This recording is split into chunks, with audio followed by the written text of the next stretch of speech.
नमस्ते। आज हम एक बहुत ही मजेदार चीज के बारे में जानने वाले हैं। विद्युत धारा यानी कि बिजली का करंट। अरे ये वही बिजली है जिससे हमारे घर में बल्ब जलता है, टीवी चलता है। चलिए आज मिलकर समझते हैं कि ये आखिर होती क्या है, वो भी एकदम आसान भाषा में।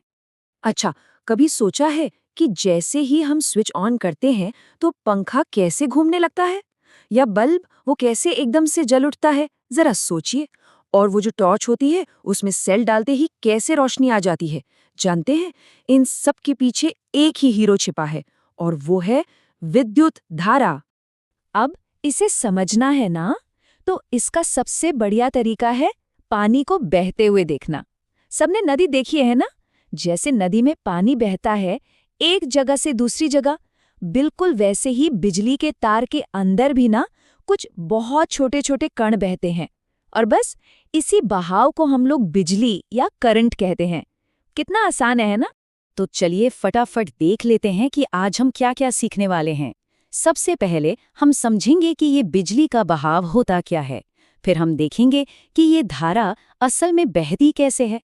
इसके बाद आएगा बिजली का सबसे जरूरी नियम, ओम का नियम। और फिर हम बात करेंगे प्रतिरोध की, जो करंट के लिए एक स्पीड ब्रेकर जैसा है। और हाँ, आखिर में सब कुछ एक बार फिर से दोहराएंगे। तो तैयार हैं? चलिए शुरू करते हैं। चलिए तो शुरू करते हैं अपने पहले टॉपिक से, बिजली का बहाव। देखिए, बहुत आसान है। जब भी कोई आवेश या जिसे इंग्लिश में चार्ज कहते हैं वो चलने लगता है ना, तो हम कहते हैं कि बिजली बह रही है। पर ये आवेश आखिर है क्या? आइए अगली स्लाइड में इसी को समझते हैं। तो देखिए, जैसे पानी ढेर सारी छोटी छोटी बूंदों से मिलकर बनता है, ठीक वैसे ही ये जो बिजली का आवेश है ना, ये भी बहुत ही नन्हे नन्हे कणों से बनता है। और इन कणों को हम कहते हैं इलेक्ट्रॉन।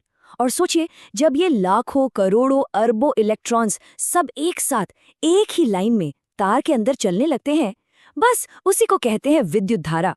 तो याद रखिए, बिजली का मतलब क्या है? इलेक्ट्रॉन्स का बहना। ठीक है, ये तो समझ आ गया कि इलेक्ट्रॉन बहते हैं। पर सवाल ये है कि ये इलेक्ट्रॉन अपने आप क्यों नहीं बहते? भाई, इन्हें चलाने के लिए, इनको धक्का देने के लिए क्या चाहिए होता है? चलिए अब धारा के बहने की पूरी कहानी को समझते हैं। अब ये स्लाइड देखिए, ये बहुत मजेदार है। जरा सोचिए कि एक तार के अंदर जो इलेक्ट्रॉन्स हैं, वो शरारती बच्चों की तरह हैं। यहाँ बाईं तरफ देखिए, जब कोई बैटरी नहीं लगी है, मतलब कोई देखने वाला नहीं है, तो ये सब बस इधर-उधर अपनी मर्जी से घूम रहे हैं। कोई कहीं जा रहा है, कोई कहीं। इससे कोई करंट, कोई धारा नहीं बनती। लेकिन अब दाईं तरफ देखिए, जैसे ही हम तार को एक बैटरी से जोड़ते हैं, बैटरी एक टीचर या कमांडर की तरह काम करती है। वो इन सबको एक जोर का धक्का देती है और कहती है, चलो सब एक लाइन में, एक ही दिशा में चलो। और बस जब ये सारे इलेक्ट्रॉन एक साथ एक ही दिशा में मार्च करने लगते हैं, उसी को हम कहते हैं विद्युत धारा। तो अगर हमें इसे ठीक से परिभाषित करना हो, तो हम कह सकते हैं कि किसी तार के एक पॉइंट से सिर्फ एक सेकंड में जितने भी इलेक्ट्रॉन गुजर जाते हैं, बस उसी को हम विद्युत धारा कहते हैं। सीधी सी बात है, जितने ज्यादा इलेक्ट्रॉन पार होंगे, धारा उतनी ही तेज या स्ट्रांग होगी। अच्छा, हर चीज को नापने का एक तरीका होता है ना? जैसे हम पानी को लीटर में नापते हैं या सब्जी को किलो में। बिल्कुल वैसे ही विद्युत धारा को नापने के लिए भी एक इकाई है, और उसे हम कहते हैं एम्पेयर। तो अगली बार जब कोई कहे कि इस चार्जर से 1 एम्पेयर का करंट आ रहा है, तो समझ जाइएगा कि वो उसके बहाव की रफ्तार बता रहे हैं। चलिए अब आगे बढ़ते हैं और बिजली की दुनिया के सबसे बड़े और सबसे जरूरी नियम को समझते हैं। इसका नाम है ओम का नियम। ये एक ऐसा नियम है जो हमें बताता है कि बिजली आखिर काम कैसे करती है। तो हुआ यूं कि बहुत साल पहले की बात है, सन 1828 में जॉर्ज ओम नाम के एक वैज्ञानिक थे।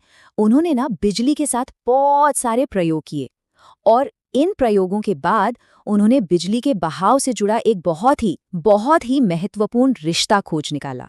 और कमाल की बात यह है कि ये नियम आज भी हर जगह इस्तेमाल होता है। और ये रहा वो जादुई फॉर्मूला, V बराबर I गुणा R। अब देखने में तो ये बहुत छोटा और आसान लगता है, लेकिन असल में ये 3 बहुत जरूरी चीजों के बीच का एक गहरा रिश्ता बताता है। चलिए अब एक एक करके इन तीनों से दोस्ती करते हैं। तो सबसे पहले है V, V मतलब वोल्टेज।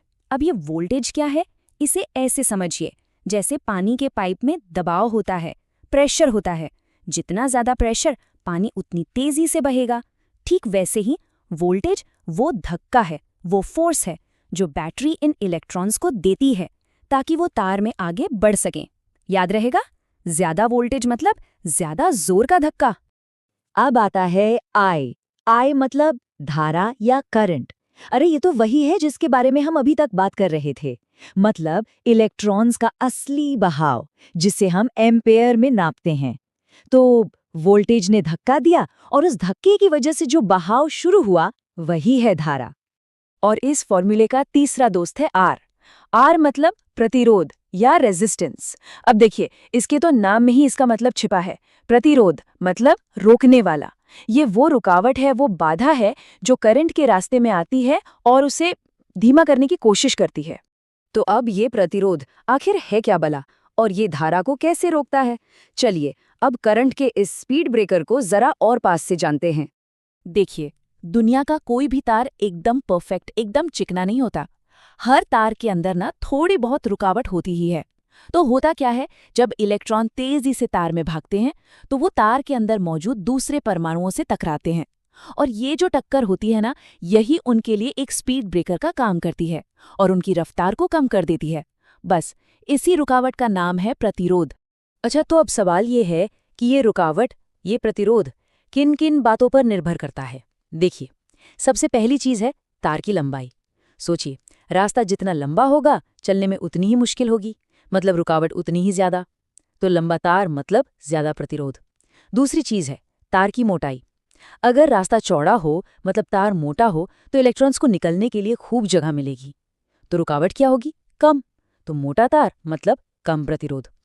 तीसरी बात है पदार्थ, मतलब तार किस चीज का बना है। जैसे तांबा, ये बहुत अच्छा होता है, इसमें रुकावट कम होती है।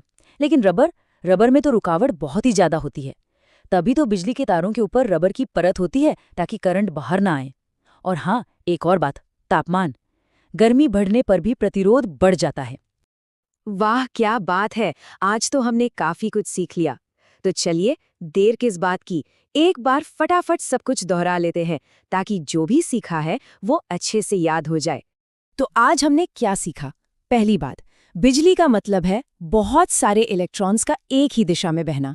दूसरी बात, बैटरी एक धक्का देती है जिसे हम वोल्टेज कहते हैं, और इसी धक्के से धारा यानी करंट बहता है। तीसरी बात, ओम का नियम V is equal to IR, ये वोल्टेज, करंट और प्रतिरोध के बीच का रिश्ता बताता है।